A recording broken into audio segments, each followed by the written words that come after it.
2025 ঢাকা বিশ্ববিদ্যালয় কেন্দ্রীয় ছাত্র সংসদ নির্বাচনে বিভিন্ন প্যানেল এবং স্বতন্ত্র থেকে এবারে প্রার্থী হয়েছেন 8 জন আদিবাসী। এদের কেউ লড়ছেন সম্পাদক পদে, কেউ আবার সদস্য পদপ্রার্থী। পাহাড়ের মানুষ হলেও তারা বলছেন ডাকসুতে তাদের বড় পরিচয়, তারা ঢাকা বিশ্ববিদ্যালয়ের শিক্ষার্থী, আর তাই নির্বাচিত হলে কাজ করতে চান বিশ্ববিদ্যালয়ের সব শিক্ষার্থীদের কল্যাণে, স্থাপন করতে চান সমতার দৃষ্টান্ত। আমিনুল ইসলাম বাবুলের ক্যামেরায় বিস্তারিত মাহিয়া সানের রিপোর্টে।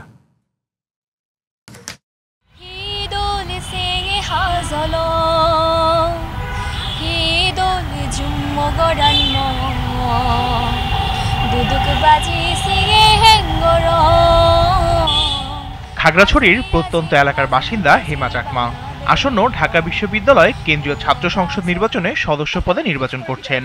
হেমা যে স্কুল থেকে এসএসসি পাশ করেছেন সেখান থেকে তিনিই একমাত্র শিক্ষার্থী যিনি কিনা সুযোগ পেয়েছেন ঢাকা বিশ্ববিদ্যালয়ে অধ্যয়নের। নির্বাচিত হলে পাহাড়ে জন্ম নেয়া হেমা সব সম্প্রদায়ের শিক্ষার্থীদের ভাগ্য পরিবর্তন করতে চান। জীবনের প্রথম নির্বাচনে অংশগ্রহণ করা, তাও বিশ্ববিদ্যালয়ের মতো একটা জায়গায় যেখানে 40,000 ভোটার আছে।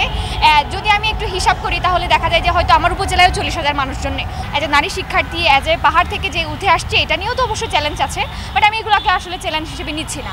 হেমার মতো ডাকসু নির্বাচনে প্রার্থী হয়েছেন গণযোগাযোগ ও সাংবাদিকতা বিভাগের শিক্ষার্থী রূপাইয়া শ্রেষ্ঠা। লড়বেন ক্যারিয়ার উন্নয়ন সম্পাদক পদে। রাঙামাটিতে জন্ম নেয়া শ্রেষ্ঠা বিজয়ী হয়ে এলে কাজ করতে চান শিক্ষার্থীদের কর্মসংস্থানের সুযোগ নিয়ে। আমাদেরকে কেউ জোর করে তুলে নিয়ে আসেনি বা বলেনি যে শুধুমাত্র ইনক্লুসিভ প্যানেল দেখানোর জন্য। সেই ডাকসু থেকে এবারে ডাকসুটা অনেকটাই ভিন্ন এবং ব্যতিক্রম এবং দেখা যাচ্ছে অনেকটা অংশগ্রহণমূলক।